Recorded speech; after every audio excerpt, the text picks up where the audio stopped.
Hello and welcome to NTD News Today. Kevin Hogan here. Let's take a look at our top stories.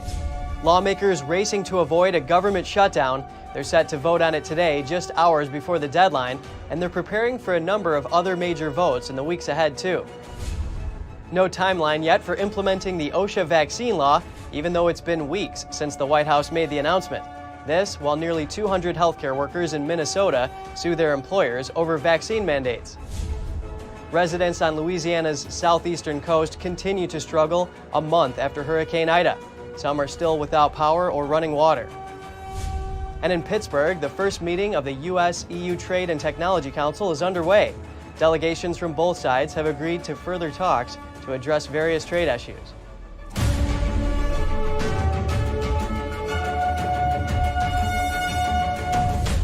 Time is running out on Capitol Hill.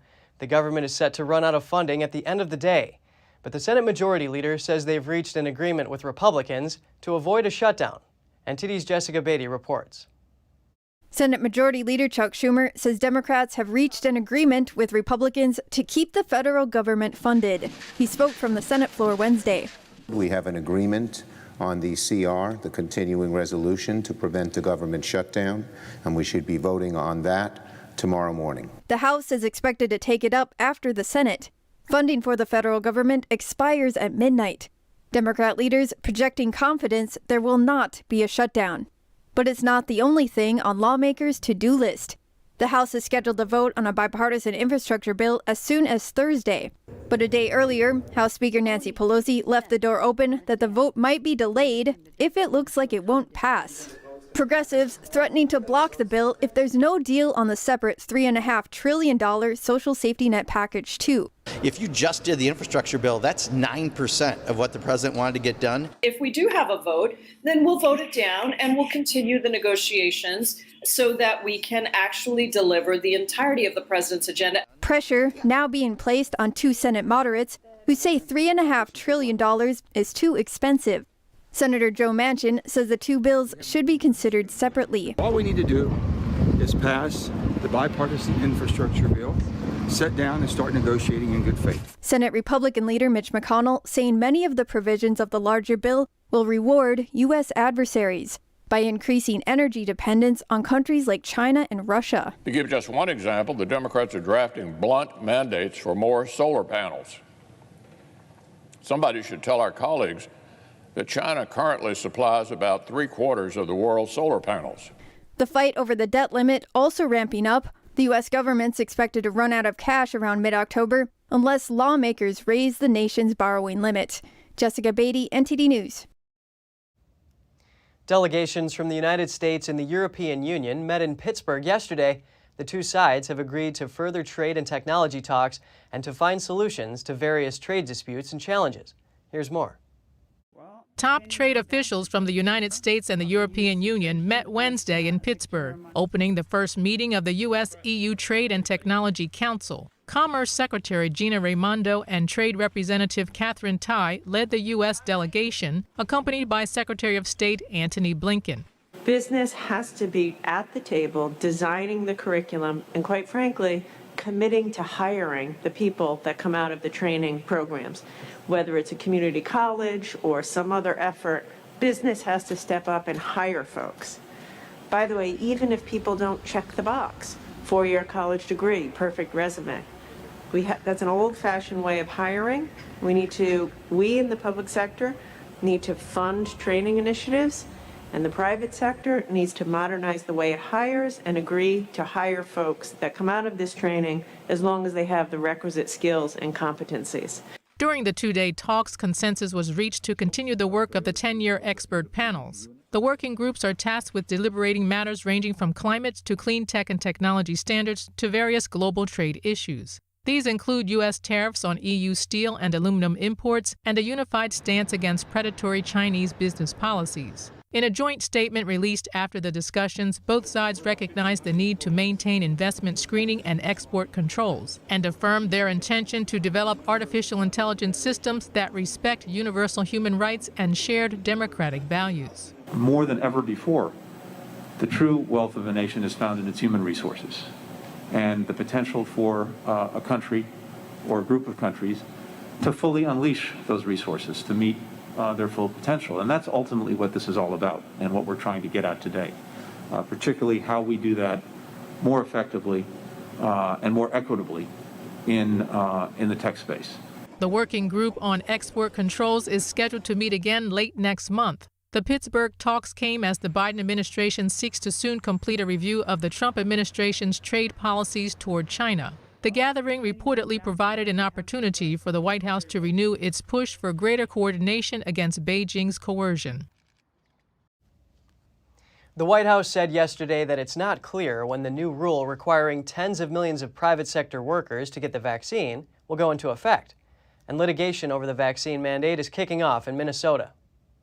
Second day in a row, nothing at the top. White House Press Secretary Jen Psaki said no firm timeline has been set for the Osha requirement almost 4 weeks after the initial announcement. Maybe we should have been more specific at the time. Obviously, it takes some time, and we want to make sure when we put these out, they're clear and they provide guidance necessary to businesses. The Occupational Health and Safety Administration, or OSHA, will require more than 80 million private sector workers to get the vaccine. OSHA is responsible for protecting workers from hazards, and since the virus is considered a hazard, employers could be fined for not complying. Employers could be fined over $13,000. What's more, almost 200 Minnesota healthcare workers have filed a lawsuit to get their employers to drop the vaccine mandate. Unnamed health workers in various hospitals across the state brought on the lawsuit. The lawsuit alleges the employers are putting a burden on their employees by not allowing them to claim religious exemptions to the vaccine. It's against about 24 healthcare institutions, hospitals, and federal officials.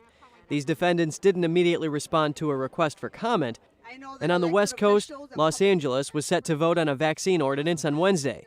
It would require eligible people to get the vaccine to enter a large number of businesses in the city. The city council president makes her case in favor. We're getting tired of protecting people who do not want to protect themselves and get vaccinated. And this is why today the City Council will take a vote on mandating vaccinations for indoor public spaces. But a city councilman has withheld his vote, thus delaying the decision until next week. The measure would apply to places like restaurants, gyms, entertainment venues, and spas, among others, though opponents have said the requirement infringes on the civil liberties and human rights of those who opt out of the vaccine. After attorney Jeff Childers defeated mandates in Gainesville, Florida, he is now putting together a nationwide group of lawyers to take on vaccine and mask mandates around the country.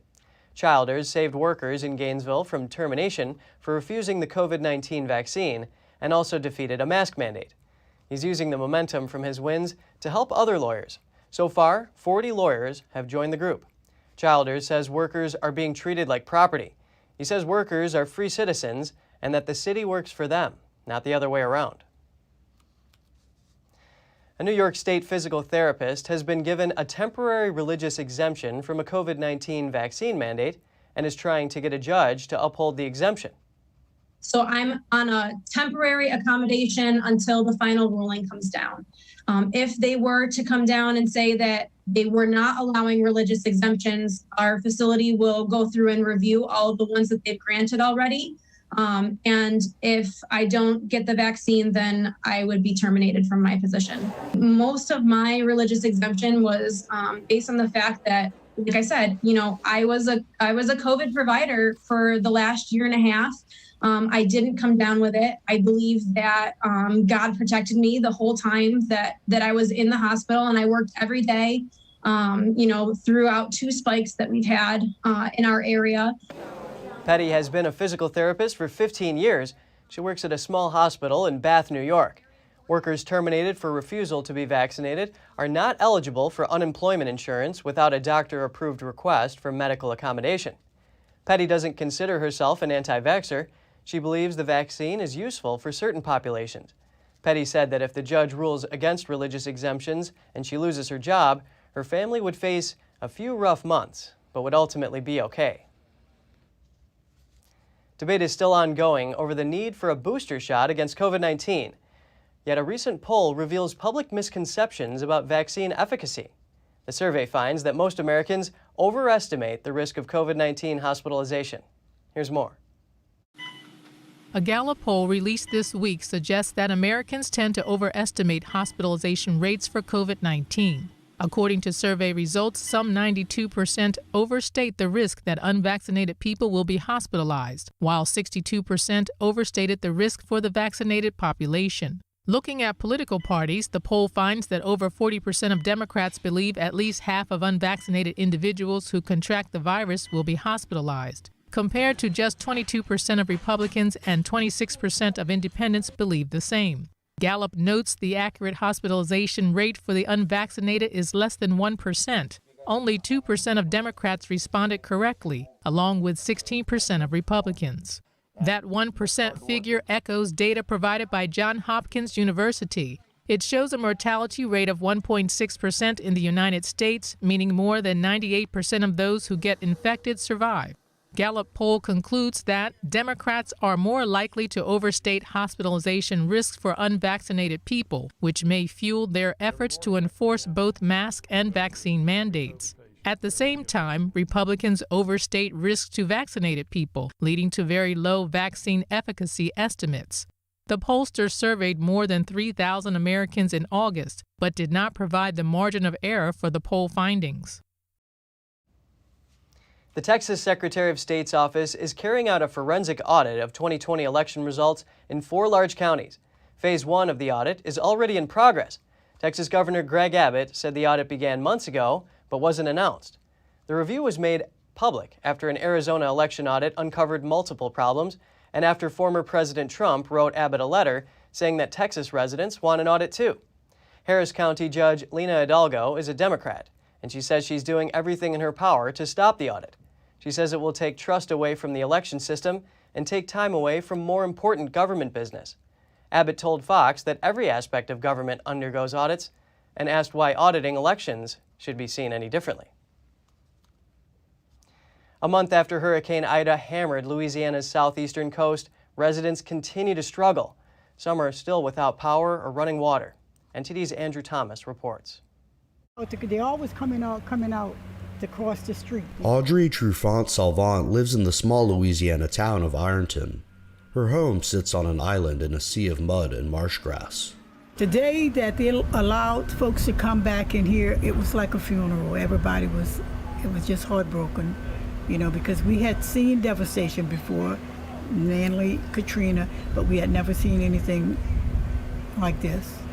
Nearby houses are torn from their foundations. A refrigerator is lodged sideways in a tree, and dozens of caskets from 2 nearby cemeteries are strewn across lawns for blocks. The entire community is without power and running water. And this could last for months and months. We saw after Katrina, literally years, where folks were still waiting to rebuild their house. They might be living with relatives. Hurricane Ida made landfall with 150-mile-per-hour winds only a month ago. Small towns all along the state's southeastern coast are still suffering. In Ironton, Trufant-Salvant's house is one of only about 8 in her neighborhood that wasn't inundated. After Hurricane Katrina hit in 2005, she was able to raise her home 12 feet off the ground. It hit us worse than Katrina, and we thought that was the worst. And there's basically nothing to come back other than the 8 homes that was elevated in the community. There's some salvaging of those homes. There's still wind damage, there's some interior damage. Other homes nearby had shifted or moved off their foundations entirely. One house landed in the middle of the street after floodwaters receded. This could be a year, could be longer. We're hoping not, of course, but who knows? Who knows how long this is going to be? We're going to try to stay with family as much as possible, but realistically, you don't want to overdo your stay. You don't want to, be a burden to anybody else in that sense. Some families have been able to return and are in various stages of cleanup. They'll wait for insurance adjusters to assess damage and federal assistance funds to come through. Andrew Thomas, NTD News. One of the most active volcanoes on Earth is erupting on Hawaii's Big Island. Webcam footage shows lava fountains flowing from Kilauea and clouds of volcanic gas rising into the air. We raised our alert level to orange or watch, anticipating that there might be an eruption. And 20 minutes later, in fact, there was an eruption. and the lava is quite deep. So you can't see it necessarily with the naked eye at this moment. But the lava does cast a really magnificent glow onto the clouds and onto the plume of gas and steam that is emanating from the volcano. Officials had detected increased earthquake activity and ground swelling before the eruption.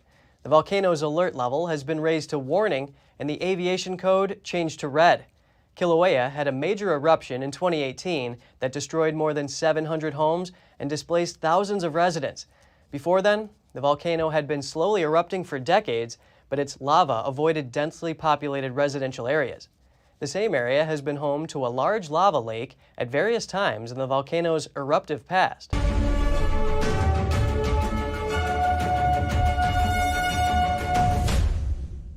Public school policy is once again the topic of debate in Virginia. During the gubernatorial debate yesterday, candidates clashed over how much say parents should have over what their kids learn at school. That was while parents rally outside the Loudoun County School Board meeting. NTD's Grace Coulter has the story. Virginia's gubernatorial candidates battled it out on Tuesday night during their second and final debate before the November election. One comment in particular on the issue of school policy is drawing a lot of attention. Democratic candidate Terry McAuliffe, who previously served as Virginia governor between 2014 and 2018, appeared to say that he doesn't think parents should tell schools what to teach. The parents had the right to veto books, Glenn, not to be knowledgeable about it, also take them off the shelves. And I'm not going to let parents come into schools and actually take books out and make their own decision. You vetoed it. So, yeah, I stopped the bill that I don't think parents should be telling schools what they should teach. He was responding to Republican opponent Glenn Youngkin. Youngkin claimed that McAuliffe vetoed a bill that would have informed parents about what books are being put in school libraries. For the last several months, Virginia has been front and center of a battle between parents and school districts. Around the same time the debate was taking place, parents were rallying outside Loudoun County public schools. They've been pushing back against critical race theory type curricula and a transgender restroom and pronoun policy. Matt Welsh, a conservative commentator from the Daily Wire, had come to Virginia to speak before the school board. I would thank you all for allowing me to speak to you tonight, but you tried not to allow it, yet here I am. Now, you only give us 60 seconds, so let me get to the point. You are all child abusers. You prey upon impressionable children and indoctrinate them into your insane ideological cult, a cult which holds many fanatical views, but none so deranged as the idea that boys are girls and girls are boys. By imposing this vile nonsense on students to the point even of forcing young girls to share locker rooms with boys, you deprive these kids of safety and privacy and something more fundamental too, which is truth. If education is not grounded in truth, then it is worthless. The school board has faced criticisms for going ahead with the controversial policies and curricula, but the district has defended the transgender policy, saying it's consistent with Virginia state law. During the debate, Youngkin argued that parents should be more involved in these decisions. And we must demand that they include parents in this dialogue. What we've seen over the course of the last 20 months is our school systems refusing to engage with parents. In fact, in Fairfax County this past week, we watched parents so upset because there was such sexually explicit material in the library they had never seen. It was shocking. Youngkin says he supports local school districts instead of the state making their own policy decisions. McAuliffe says he thinks school districts should have input while states issue guidance. Grace Coulter, NTD News. Coming up, a husband and wife help stop wildfires in the Montana wilderness, even though their firefighting tasks keep them apart all summer. All that and more here on NTD News.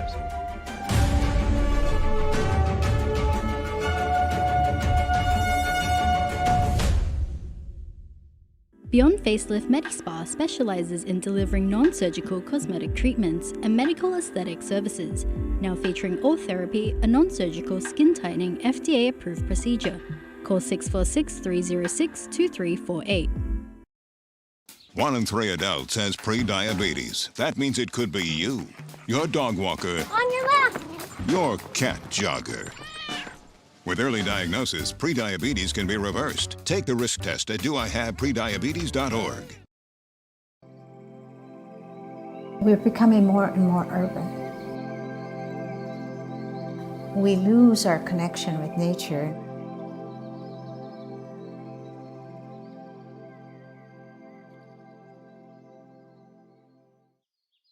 This little girl lives in a world of natural beauty, nature all around her. Not everybody has this opportunity. Things are growing all around her, all sort of handmade things. The artist has portrayed a scene that is so comforting and so grounded that we can experience this ourselves. The artist himself has to be absolutely natural. And it's not easy to do because children are hard to paint. Birds are hard to paint. They don't sit still. This is quite an accomplishment, reflecting nature back to us.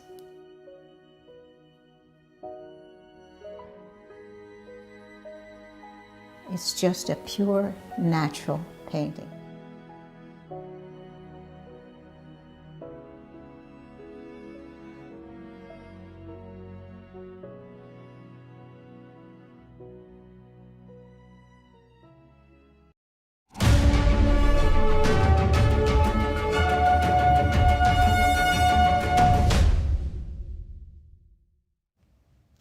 She watches out for forest fires, he puts them out.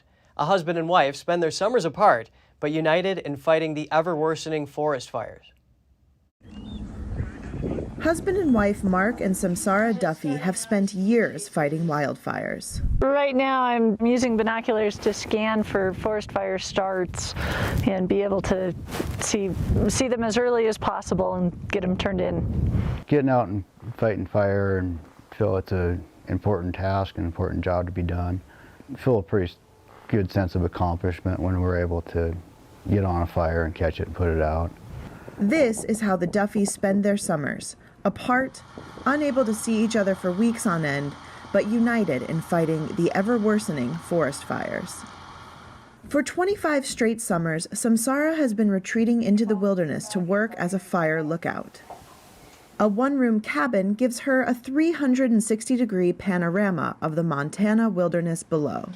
I spend my days up here watching for forest fires, watching for lightning, typically lightning strike starts that indicate that there is a wildland fire somewhere in my scene area. It's a job that requires good eyesight, knowledge of the local environment, and a rare aptitude for extreme solitude. Some 280 miles away, her husband Mark is preparing to parachute out of a plane.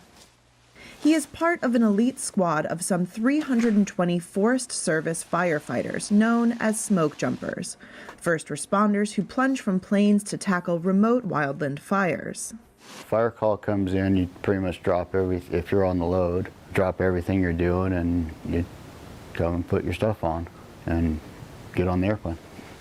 The couple reconnect in the off-season at their home in the town of West Yellowstone. The longest I think we've gone without seeing each other is 6.5 weeks, but I think our average is more like 4 weeks, 4 to 5 weeks, but it just depends on the fire season. So far in 2021, wildfires have torn through 5.7 million acres in the United States. And with the fire season lengthening, it means more time apart for him and Samsara. But they agreed they would never ask the other to stop firework.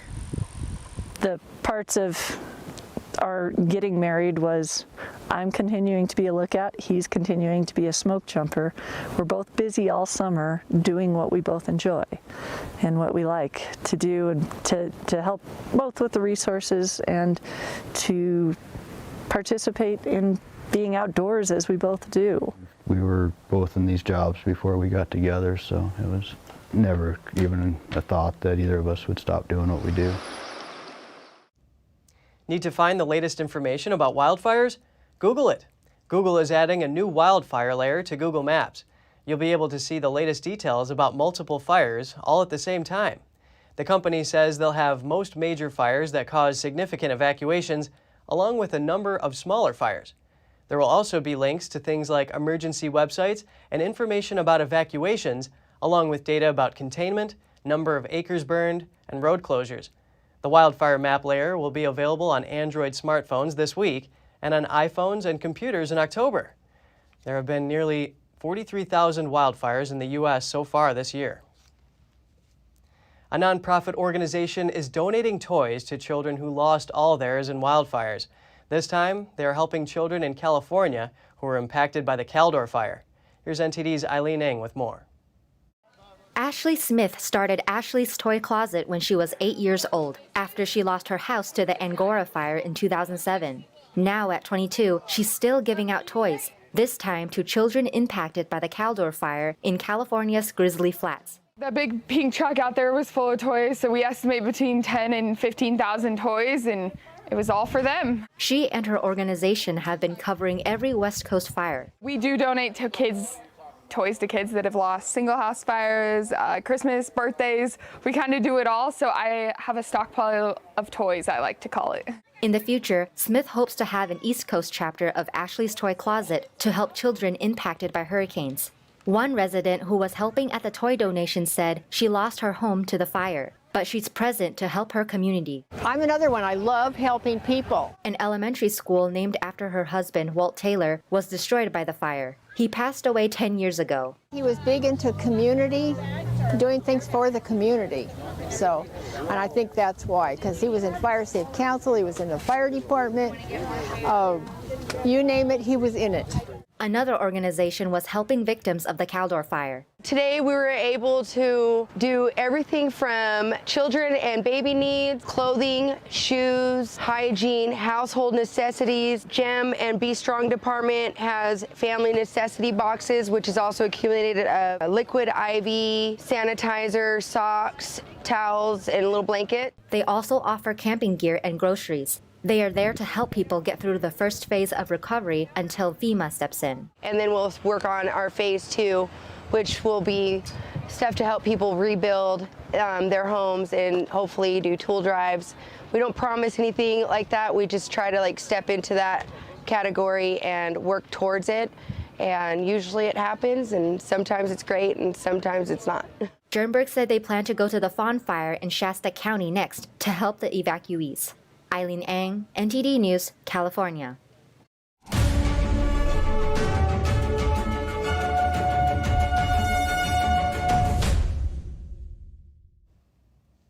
Debris from a rocket fell into a densely populated area of southern China after a launch failure. It's at least the fourth failure this year. NTD's Tiffany Meyer has more on the story. An online video shows a carrier rocket's wreckage after falling into a densely populated area in southern China's Guangxi Autonomous Region. The footage shows the aftermath of a Chinese satellite failure. China state media reported that a new satellite China sent into space on Monday appeared abnormal after it entered orbit, and then the rocket failed.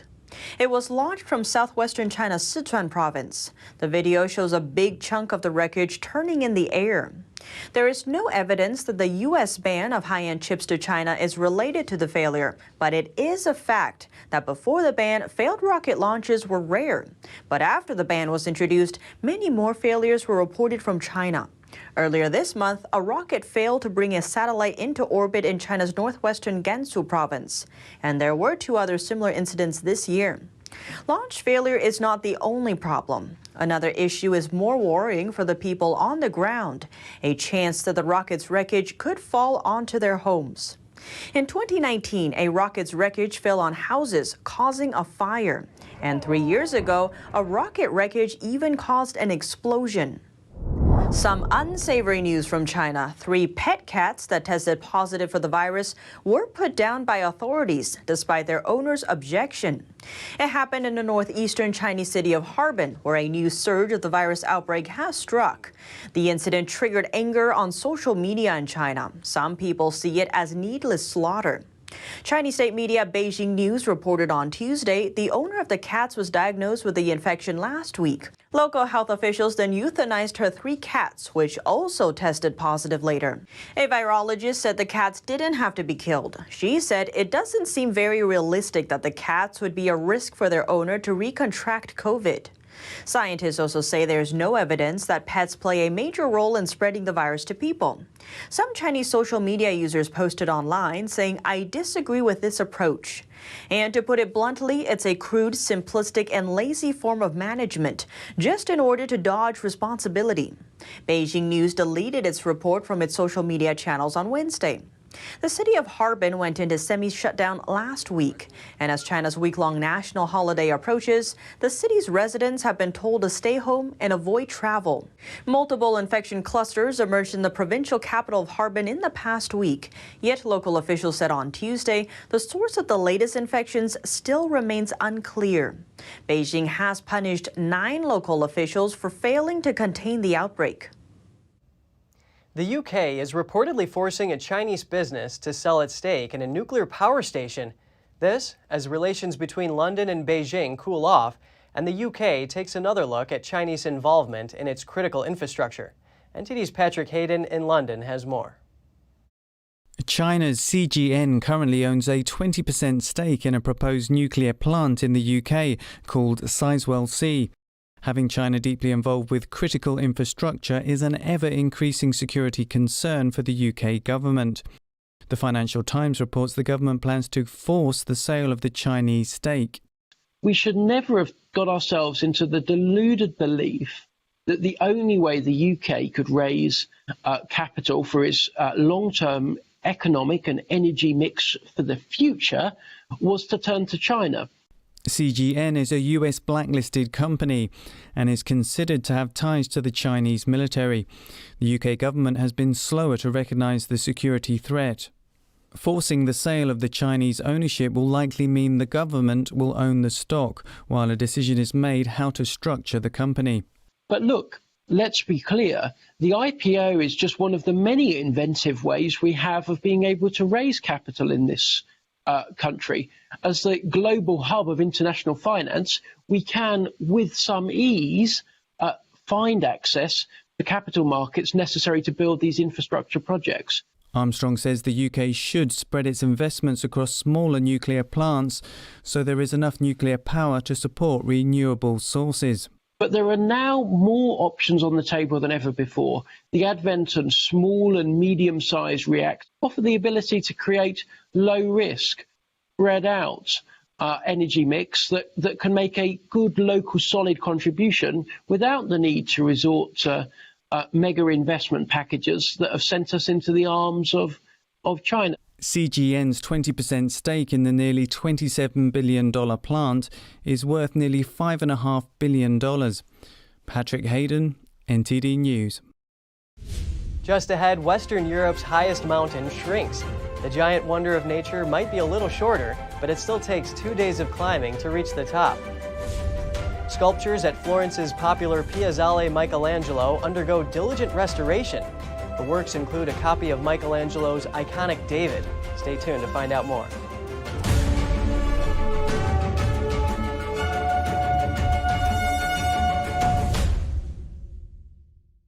I will bless those who bless you. Here in Israel and the former Soviet Union, the Jewish people are living in very difficult times. There are now thousands of destitute, elderly Jews who are desperately in need of basic food. The International Fellowship of Christians and Jews is on the ground with survival food boxes, but the need for food is growing. Call or go online now and say, "I will bless these children of Abraham." It's the elderly widows who are hurting the most. Many of them are also Holocaust survivors who are once again crying out for help. Their need, as you can see, is extremely urgent.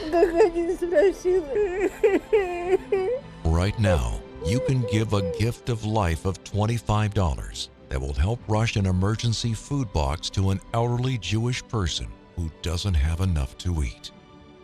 When you call right now, your gift's impact will be doubled to help save lives.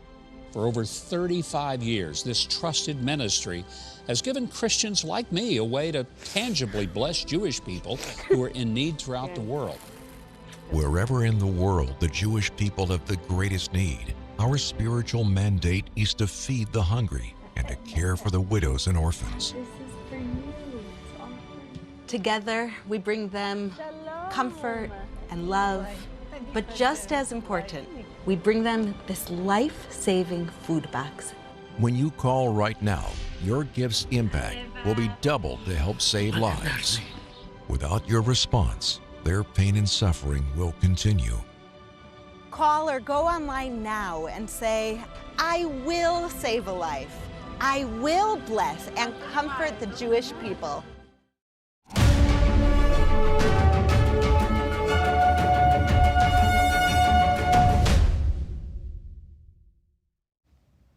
Scientists in Brazil have discovered what they say is a new dinosaur species that roamed the country some 70 million years ago.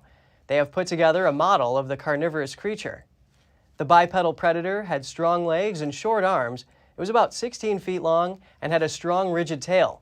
Investigators found the species' fossilized remains in one of the country's richest sites for dinosaur findings.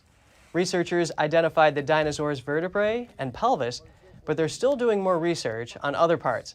Excavation work in Monte Alto discovered the first piece of the new dinosaur's fossil in 2002. Further digging at the site allowed researchers to piece together more information. A model of the dinosaur and its fossilized remains will be on show at Monte Alto's Museum of Paleontology in Sao Paulo. The museum is known for its work on dinosaur discoveries. The highest peak in Western Europe has shrunk. That's according to a team of experts who measured the height of the mountain. Western Europe's highest mountain stands in the middle of the Alps. Nestled in the mountain range that spans across France, Italy, and Switzerland, Mont Blanc now rises at a little over 15,773 feet. That's according to the figures from a team of 30 experts who conducted the measurements. The mountain's altitude has varied throughout the years. This is due to how much the eternal snow at its top is curved by weather and wind. Mont Blanc, translated as White Mountain, was the first European mountain to get a name. In the 17th century, it was just called the Cursed Mountain. It was believed to be cursed by local French residents after avalanches destroyed 2 villages in its valley. During the 18th century, priests came to perform exorcisms on the mountain range. Later, the name Mont Blanc was popularized by English aristocrats who led the first expeditions up the mountain. Today, the mountain is popular for hiking, climbing, and winter sports.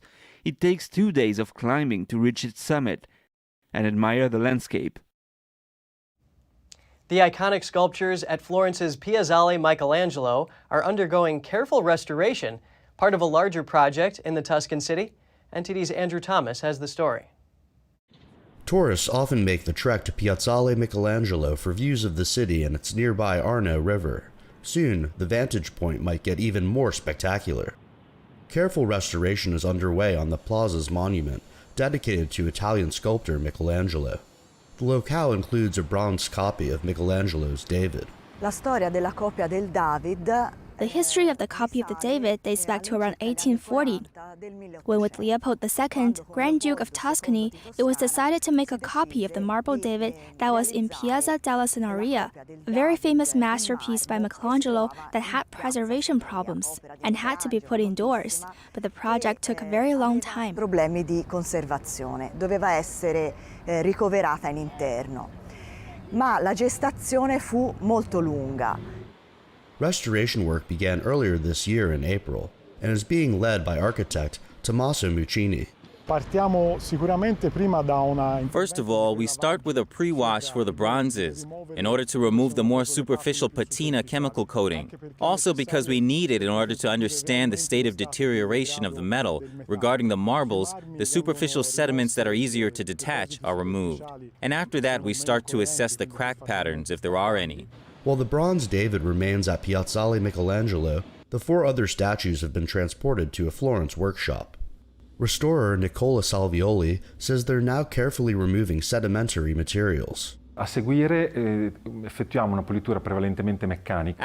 we carry out mostly mechanical cleaning with micro brushes and other manual brushes in order to remove these corrosion products that are less cohesive, and then to perform other more delicate procedures with a sort of vegetable microblasting and other washes to remove the last residues of corrosion. Rimuovere gli ultimi residui di corrosione. The restoration work is expected to be finished by the end of this year. It's the first step of a larger restoration project in the Tuscan city that will also include sculptures at Piazza della Signoria. Work there will begin next year. Earlier this year, Piazzale Michelangelo was granted UNESCO World Heritage status. Andrew Thomas, NTD News. There's a new piece at Denmark's Kunsten Museum of Art that's leaving management there feeling ripped off. How much do you think this art is worth? If it looks like nothing, that's on purpose. It is nothing. The problem is, Danish artist Jens Hanning was supposed to fill 2 empty frames with Danish money to represent the average salary of his fellow countrymen. The total amount is about $84,000, and the museum lent him the money to do it. Instead, he sent an empty frame and called it, "Take the money and run." Hanning says his new work is 10 or 100 times better than what they had planned because it fits the exhibition's theme of the future of labor.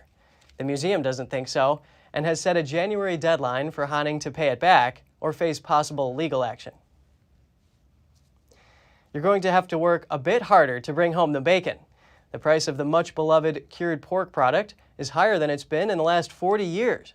The average price of bacon is nearly 30% higher now than it was a year ago. Pork chops are also up about 7%. America's pork supply chain was one of the first to get slammed by coronavirus shutdowns.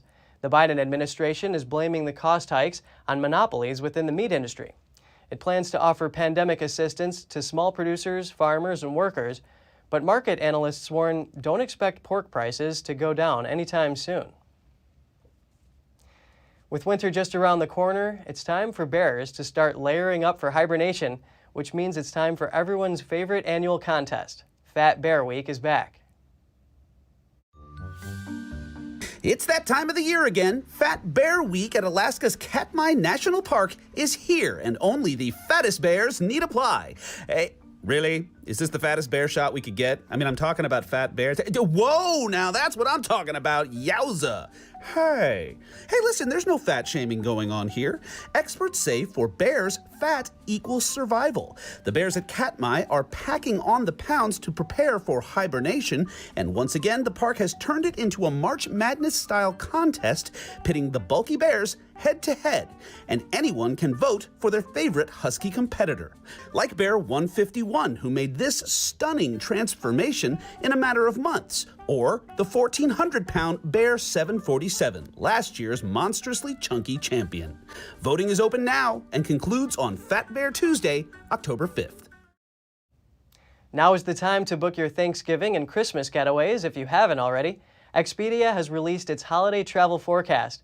According to the travel website, popular destinations this year include beaches in Mexico and the mountains in Utah and Colorado. Some places seeing the biggest jump in searches are St. Croix, Virgin Islands, Salt Lake City, Gainesville, Florida, Allentown, Pennsylvania, and Estes Park, Colorado. Expedia says flexibility is key when it comes to holiday travel. They say avoid flying on the Wednesday before Thanksgiving, December 23rd and December 28th, because they are often the busiest and most expensive dates. Thanks for watching. At NTD, we're honored to be your source for the news. Catch us again tonight at 6:30 Eastern. In New York City, I'm Kevin Hogan.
Before you go, here's something you should know. Don't forget you can catch all of NTD's programs on television.